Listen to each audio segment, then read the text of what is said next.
Buenos días, hermanos. Damos gracias a Dios por estar aquí. Vamos a seguir con esta unidad de cómo estudiar la Biblia y las Escrituras. Y nos toca la lección 11, si tiene su cuaderno, estudiando las Escrituras como comunidad de fe. Ese cómo es una comparación, es también la manera como se hace. Entonces, estudiando las Escrituras de la manera como se hace un grupo o una comunidad de fe. O también puede estudiando las Escrituras dentro de una comunidad de fe. Okay. Vamos a orar para que Dios nos dé de su gracia y sabiduría sobre todo lo que vamos a tratar. Acuérdese, la unidad es cómo estudiar las Escrituras. Así es que vamos a orar. Padre Celestial, Dios eterno, bendito Dios, damos gracias, Dios, por tus bendiciones. Gracias, Señor, por la bendición de estar en tu santuario. Gracias, Padre, que me permite, Señor, dar esta clase. Gracias, Señor, porque tú eres bueno y ahora, Señor, nos vas a ministrar en el conocimiento de tu palabra. Imparte, oh Dios, el conocimiento a nuestras vidas. Primero a mi vida, oh Dios, para transmitir, oh Jehová, este mismo conocimiento a los que nos oyen. Toca, Señor, cada persona, de los que están presentes, de los que han de venir y de los que nos están viendo y de los que nos han de ver. Glorifícate, Señor, en esta lección y que podamos sacar provecho, oh Dios, de esta lección. Te lo suplico, oh Dios, que tú nos bendigas, Señor, que nos des entendimiento de tu gracia, Señor, y de tu sabiduría. En el nombre glorioso de tu amado Jesucristo. Amén. Puede sentarse. Y esta lección está basada en las escrituras de Hechos 2, luego el capítulo 18, en las dos primeras partes. Antes de entrar en esto de estudiando las escrituras, vamos a ver lo que es solo leer versus o estudiar la palabra. Solo leer la palabra, usted nomás se agarra, abre la Biblia y se pone a leer, ¿verdad? Su servidor se agarra un capítulo en la mañana, un capítulo el mismo capítulo en la noche y solo estoy leyendo. Pero estudiar es otra cosa. Pero hay bendición a leer la palabra de Dios nada más. Tenemos nosotros la cita en Apocalipsis del 1 al 3 que dice, es bienaventurado. Dice, aunque ese verso nos dice que solamente el libro del Apocalipsis es el que lee a ese libro, pero yo lo voy a referir a toda la Biblia, porque toda la Biblia es palabra de Dios. Y también recibimos bendición a nosotros leer la palabra de Dios desde Génesis hasta Apocalipsis. Y en esto de bienaventurado, viene de la raíz ventura. Bien, pues es una cosa que es buena, ¿va? Para nosotros. Pero ventura son las cosas que han de llegar. O sea que si nosotros somos bienaventurados, quiere decir que si leemos la palabra de Dios, vamos a ser bienaventurados. O sea, nos van a venir cosas a nosotros buenas. Entonces, pues ese es un gran bendición de leer la palabra. Nos van a venir cosas buenas. ¿Y quién no quiere que le vengan cosas buenas, verdad? No queremos las cosas malas. Ventura también son las cosas malas y buenas, pero cuando se dice bienaventurado, es que van a venir buenas cosas si leemos, solamente leer. Y yo también digo que si usted lee de corazón y de sinceridad la palabra de Dios, la palabra tiene mucho que dar. No necesitamos mucho investigar, solo con un poquito de comprensión y entendimiento, un poquito de oración, y nos da mucho. Pero el estudiar la palabra no nada más es leer, también ese mismo verso de Apocalipsis 1:3 nos dice que tenemos que oír. Y cuando nosotros oímos la palabra, o sea, cuando uno lee, yo al menos leo en voz baja o sin hablar, pero adentro hay una voz que estoy oyendo. Y esa voz cuando la oigo, estoy entendiendo la palabra, pero ya la internalizo adentro, la palabra de Dios. Hay unos que, no sé si se han fijado, que podemos hablar aquí y están presentes, pero ya después le preguntas, ¿qué se dijo? No saben. Entonces no está oyendo. Cuando uno oye, internaliza lo que está escuchando y entra. Y es oír, pero también es guardar. Y guardar es hacer. No es de que usted ponga la palabra y la guarde ahí en su cajón o la guarde ahí. No, eso no. Está diciendo de guardar es hacer la palabra. Aquel que guarda los mandamientos de Dios, hace los mandamientos de Dios, hace los mandamientos de Jesucristo. Entonces, es bendición al estudiar. Ya en el estudiar estamos escuchando, ¿ok? Pero también en el estudiar, el resultado, y lo vamos a ver al final, es guardar la palabra. Y vamos a ver el resultado en esta clase de lo que es estudiar la palabra de Dios. Y en lo que es en el estudio, pues obvio que es la memorización, la meditación, hacer preguntas a uno mismo. Y ahorita vamos a ver cuando uno está aprendiendo en grupo, que cuando uno está solo no podemos hacer eso, pero cuando uno está en grupo puede hacer preguntas. O también usted ahí cuando esté solo puede apuntar la pregunta, pero después la tiene que hacer, ¿ok? Para que alguien que sepa más le quite la duda. Comentarios, apuntes, investigación. En lo que es la palabra de Dios, en la Biblia que yo tengo, hay referencias. Y usted cuando estudia la palabra, entonces ve una letrita ahí que se va a una referencia y usted va a las referencias y ve todas las referencias. Yo soy una de las personas que piensa que no hay mejor diccionario que la Biblia misma. La Biblia misma se define. Usted no sabe una palabra, vaya a la referencia y ya usted va a entender más de lo que se está hablando. Entonces, eso es estudiar. También es tener un diccionario. Hoy en día tenemos ya la ventaja de que en un aparatito nos da todo. Yo en su casa, en la computadora que tengo, pues ahí tengo yo la Biblia interlineal. ¿Qué quiere decir esto? Que tengo la Biblia en mi idioma, pero también con los idiomas originales. El antiguo está en hebreo y el nuevo en griego. Entonces yo veo también las dos palabras y ahí va uno estudiando lo que es la palabra de Dios. También en ese aparatito tengo mi diccionario etimológico, tengo diccionario bíblico, tengo enciclopedia porque hay estudios y quiero saber de alguna ciudad, de algún personaje, ahí me lo da todo. Claro que hay que tener sabiduría para saber qué es verdad y qué no es verdad, ¿verdad? Porque en el internet hay de todo. Pero ya lo tenemos todo ahí y eso es estudiar. Ya no es leer, ya estoy estudiando y por ende me voy a llevar más tiempo en el estudiar la palabra. Cuando nosotros nos invitan a predicar, no leemos la escritura, estudiamos la escritura para darle al pueblo lo que Dios nos da. ¿Ok? Eso es lo que es leer y es obvio que es mejor estudiar la palabra de Dios. Cuando vamos ahora a estudiar, vamos a ver estudiar la escritura a solas versus la escritura en comunidad, en grupo. ¿Cuál es la diferencia y cuál sería mejor? Para mí, ahorita de mejor, pues más voy con la de grupo y ahorita van a saber por qué. Pero estudiar la Biblia a solas, vimos la lección pasada que cuando uno está solo puede uno meditar la palabra, la internalizas, la memorizas. Eso es bueno, eso es excelente. Lo haces tú solo. Pero cuando tú estás solo, obvio, se supone que debes de orar a Dios y Dios te debe de dar algo. Porque hay veces que no te da. Entonces, pero se supone que Dios te da entendimiento a ti de algo de la palabra. Y nosotros sabemos que la palabra es, y Dios es multiforme en sabiduría. Entonces, cuando uno estudia el grupo, y más de aquellos de los que saben, para mí en este punto es mejor estudiar la palabra en grupo, porque uno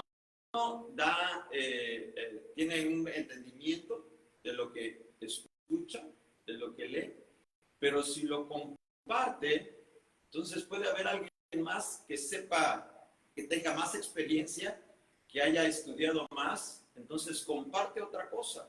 Ustedes no sé si han visto la escritura en la que es la primera de Corintios 14, donde está hablando acerca de los dones y de los profetas, ¿verdad? Y les dice San Pablo, bueno, si un profeta es revelado, bueno, callen los demás, y luego ya cuando acabó ese, pues el otro profeta que se le revela otra cosa. Entonces está hablando el estudio de la palabra, pero en grupo.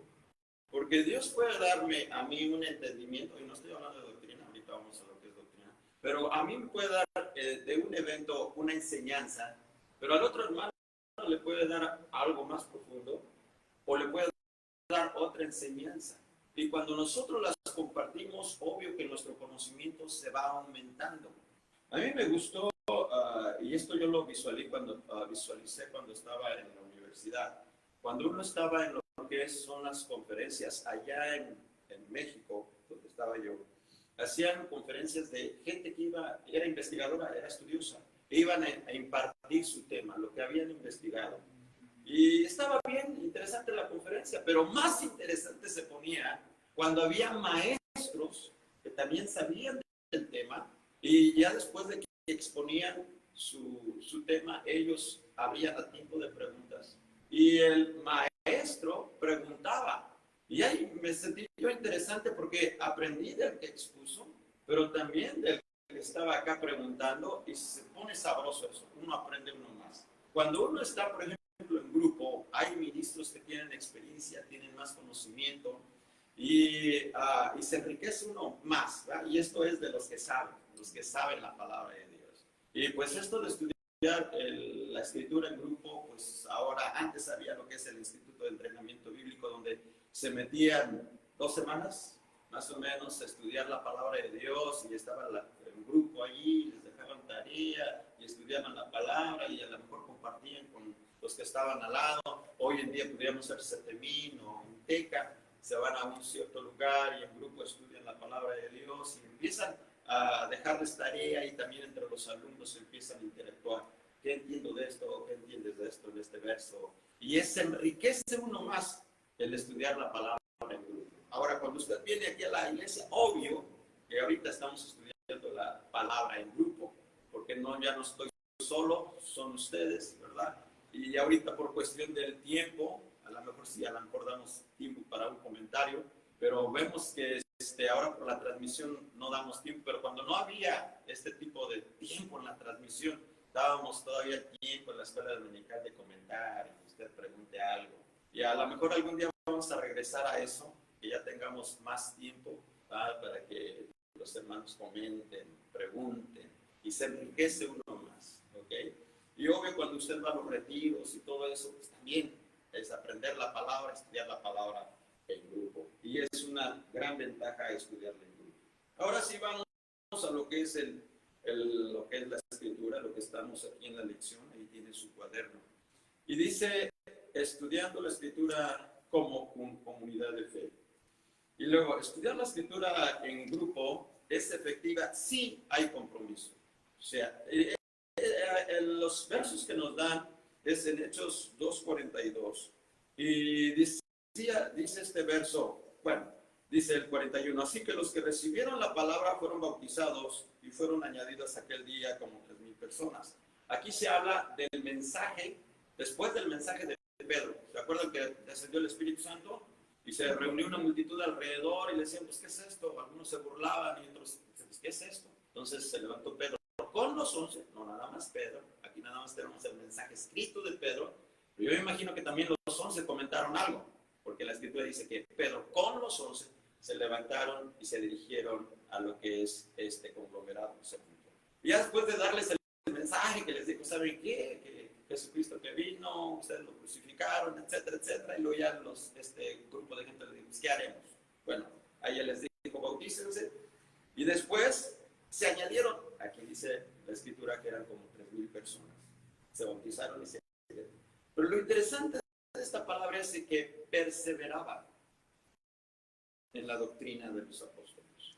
Los apóstoles, ellos tenían la autoridad de enseñar lo que el Señor les enseñó, porque ellos habían visto al Señor Jesús, habían caminado 3 años un poquito más con el Señor Jesús, y habían aprendido cosas que el Señor no enseñó a todo el público. ¿Se acuerdan que hay veces que el Señor se apartaba con los 12? Les digo, a ustedes sí es el que conozcan esta interpretación de la Escritura, y a los demás no. Entonces, los discípulos tuvieron el conocimiento de la enseñanza de nuestro Señor Jesús, su doctrina. Y cuando Él se fue, pues obvio que los que sabían esta doctrina eran los discípulos, no tenían las escrituras así como nosotros ahora la tenemos. Hay una ventaja de que, y después lo voy a reafirmar otra vez, de que ahora ya puedo llevarme la Biblia y en la casa ya tengo yo creo que ya tengo unas 10 Biblias yo en la casa. En ese entonces eran rollos que estaban en la sinagoga, estaban ahí o en el templo. Eran rollos grandotes donde abrían y un rollo era el libro de Isaías, otro libro era, y tenían lo que es el Antiguo Testamento. Okay. No, no lo tenían todo. Entonces, estas personas, obvio que eran los judíos, desde niños se instruían en el conocimiento de las Escrituras. Cuando Pedro les habló acerca de que el derramamiento del Espíritu Santo era el cumplimiento del profeta Joel, él lo dijo porque ya lo tenía aquí, internalizado, ya lo tenía dentro, ya lo tenía de memoria. Entonces, muchas escrituras los discípulos las tenían ya adentro de ellos mismos, porque desde niños se las habían enseñado. Y esto de que ellos enseñaban la doctrina del Señor Jesús, es interesante ver que hay de estos que perseveraban, y después vamos a decir que todos eran los que perseveraban, después vamos a ver, estos que perseveraban, dice, tenían, no objetaban lo que les decían los apóstoles. Cuando no había división de que, esto sí lo creo, esto no lo creo. Y había ese compromiso ya de estas personas de estar en el estudio. Ahora ya casi no lo va a tener, ¿verdad? Pero había ese compromiso de todas las personas de estar en el estudio a la hora que se iba a hacer. Ustedes si ven la escritura, había tiempo para orar. Hubo milagros que los discípulos hicieron. Pedro y Juan, cuando iban a orar al templo, era el tiempo de la oración. Pero también había el tiempo del estudio de la palabra. No nos lo dice. Pero había un tiempo donde se ponían a estudiar la palabra. ¿Y dónde la estudiaban? En el templo o en las casas. ¿Y quién las enseñaba? Los discípulos del Señor Jesús, los que tenían este conocimiento. Entonces había lugar, hora y estudio. Había un compromiso de no fallar. ¿Ok? Porque dice ahí, perseveraban. Para mí cuando dice perseveraban es que eran fieles. ¿Verdad? Porque cuando uno ya no viene a una clase, pues uno ya no persevera. ¿Verdad? No, perseverar es continuo. Perseverar, estás ahí. Estás huyendo. Estás ahí. Ahí, no fallas. Eso es perseverar. Y tenían el deseo de aprender. ¿Verdad? En este caso, ya también en lo que es su cuaderno, nos dan el ejemplo ahora de los de Berea y Tesalónica. Y podemos ver nosotros que ahí en el capítulo 10, 11, y estos eran más nobles, hablando de los Berea, dice que los que estaban en Tesalónica, dice, porque recibieron la palabra con toda solicitud. Y cuando habla de solicitud, y esto me imagino que también tenían los que eran de Hechos capítulo 2, que perseveraban, es que estaban atentos, eran solícitos, yo me imagino los de Tesalónica, cuando Pablo dijo, estos de Berea son más nobles que los de Tesalónica, yo me imagino, no todos, que algunos de Tesalónica dijeron, ¿y a poco nos vas a enseñar algo nuevo, Pablo? Acuérdense que Pablo cuando iba a las ciudades, iba a las sinagogas primero de los judíos para enseñarles este nuevo mensaje, digamos, entre comillas, acerca de Jesucristo, que Él era el camino para ir al cielo, que Él era el Redentor, que Él era el Mesías. Entonces, estos de Tesalónica, yo me imagino que, es Pablo. Ya Pablo tenía fama de cómo era Pablo. Y a lo mejor lo escuchaban o a lo mejor se volteaban a ver su teléfono, su celular. No tenían celular.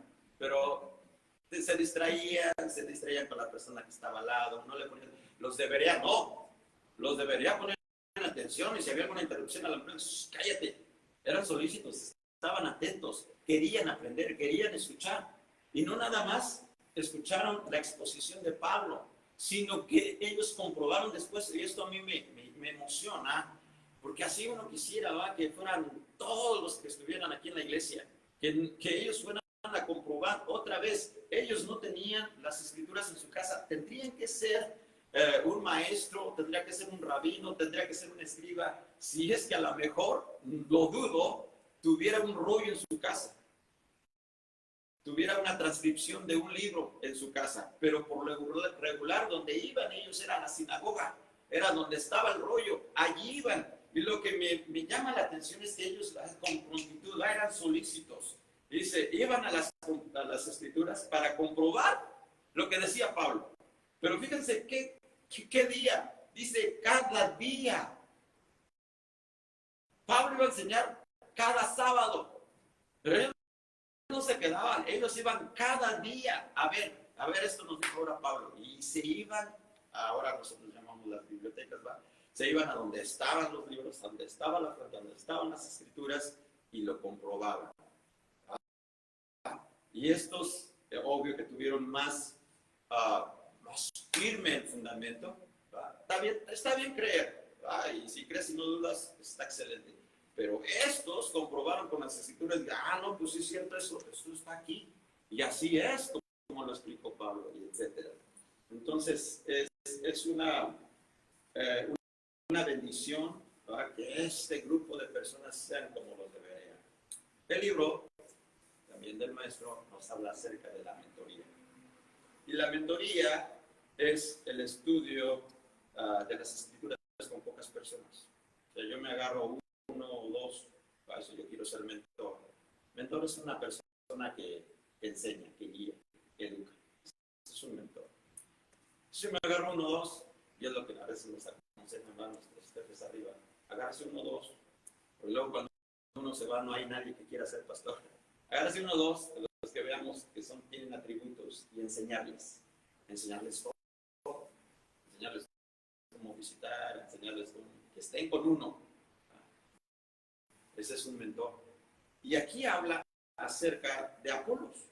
Y los mentores de Apolos, y vamos ahorita a ver su historia. Apolos está en Hechos 18, 24 al 28. Okay. Y era de la ciudad de Alejandría. Okay. Aquí está la historia de la ciudad. Apolos, ya cuando vemos nosotros en la escritura, no era un neófito, ¿no? Porque ya al final nos dice que era poderoso en las palabras, y ahorita después lo vamos a explicar eso. Pero era de Alejandría. Alejandría era una ciudad que Alejandro Magno, el que conquistó, el que hizo el imperio griego, él fue el que la edificó 332 a.C. Pero aquí, en esta ciudad, había una biblioteca. Dice la información que yo encontré, era de decenas de miles de rollos de papiros. Hagan de cuenta una biblioteca, como ahora ya las teníamos, ahora ya las tenemos encuadernadas. Por cierto, fui a la universidad, a una donde mi hija se quería meter, y nos preguntaron cuántos libros creen que hay ahí en la biblioteca. No, pues 200,000, 400,000. Dice, hay 2 millones de libros. Y yo quedé, wow, para tener 2 millones la biblioteca en esa universidad. Y tiene miles de rollos, decenas de miles de rollos de papiro. Así es que imagínense, era un centro, no nada más que fue comercial, era portuario, era un centro fuerte portuario de comercio, sino que también en la cuestión de la educación, el de aprender. Obvio que les enseñaron todas las filosofías que en ese tiempo estaban de los griegos, pero también tenían otras enseñanzas, también otros rollos.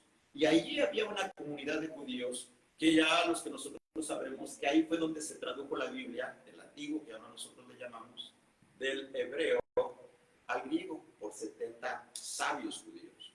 Fue allí en Alejandría. Así es que Apolos no era un neófito, era una persona que sabía, era una persona educada, y además era maestro de las escrituras. Así es que imagínense, cuando habla aquí, para mí, cuando dice es poderoso en las escrituras, es que se las sabía de memoria. Son pocas personas que pueden citar la Biblia. Ahora nosotros ya está dividida, antes no estaba dividida en capítulos y versos. Antes se la tenían que saber de toda a toda. Yo me imagino que aquí Apolos se sabía libros completos de memoria. Es lo que yo me imagino. Hoy hay gente que se sabe la Biblia, capítulos completos, libros completos. Son pocos, pero hay gente que sabe de memoria libros completos. Yo me imagino que Apolos era de una de cuando dice poderoso en las escrituras, pues que se lo sabía, que ya de Mora no necesitaba ir a investigar al rollo, ya se la sabía aquí. Y era elocuente, o sea, en otras palabras, no era aburrido. Así es que imagínense, 2 características principales de un buen maestro: que no aburra, que luego cuando ya aburre, ya pues ya se nos está durmiendo y pues ya no agarra lo que se está hablando. Era elocuente, tenía, según por ahí lo que investigué, tenía cursos de oratoria y sabía cómo hablar, cómo dirigirse según a las personas que se estaba dirigiendo. Bueno, era una gente muy, que sabía mucho de las escrituras. Ahora sí yo quiero leerles entonces lo que es la escritura del 24 al 28, porque aquí la Biblia nos da un poquito más de entendimiento de lo que era Apolos. Y dice así la palabra del Señor, del 24 al 28, capítulo 18. Y dice: y llegó entonces a Éfeso un judío llamado Apolos, natural de Alejandría, varón elocuente, poderoso en escrituras. Este era instruido en el camino del Señor y ferviente de espíritu, o sea, todavía como que le echaba ganas, ¿ok? Para dar la enseñanza. Dice: hablaba y enseñaba diligentemente las cosas que son del Señor, enseñándolo solamente en el bautismo de Juan. Sabemos que Juan estaba enseñando acerca de aquel que iba a venir, ¿ok? Que él no era el Mesías, había un Mesías que iba a venir. Y Apolos, con las escrituras decía: va a venir, ya viene pronto. Así les decía. Y comenzó a hablar, dice, confiadamente en la sinagoga, el cual, como oyeron Priscila y Aquila, estos fueron los mentores de Apolos. Y estos eran discípulos del apóstol Pablo. ¿Okay? Como oyó Priscila y Aquila, le tomaron y le declararon más particularmente el camino de Dios. Y queriendo pasar acá, ya los hermanos le exhortaban y escribieron a los discípulos que le recibiesen. Y venido él, aprovechó mucho por la gracia que le había creído, porque con gran vehemencia, ahora fíjense esto, Apolos, que aquí vemos un poco de su carácter, Apolos dice que con gran vehemencia, dice, convencía públicamente a los judíos. Y cuando vemos vehemencia es actuar sin pensar en las consecuencias. Cuando oímos de vehemencia es una persona impulsiva, es una persona violenta, es una persona apasionada. Así es que él públicamente a los judíos les decía: ¿sabe qué? Vamos nosotros a enseñar esto de lo que es la palabra de Dios y lo que es el Señor Jesucristo. ¿Ok? Entonces vamos nosotros a hablar todo esto. Y dice, todos los discípulos de Juan el Bautista, y eso es lo que decía. ¿Okay? Entonces vamos a ver qué pasó. Y espérenme tantito y vamos a concluir esto. Espérenme tantito. Sí, wait, yeah, I am the pastor. Wait a minute.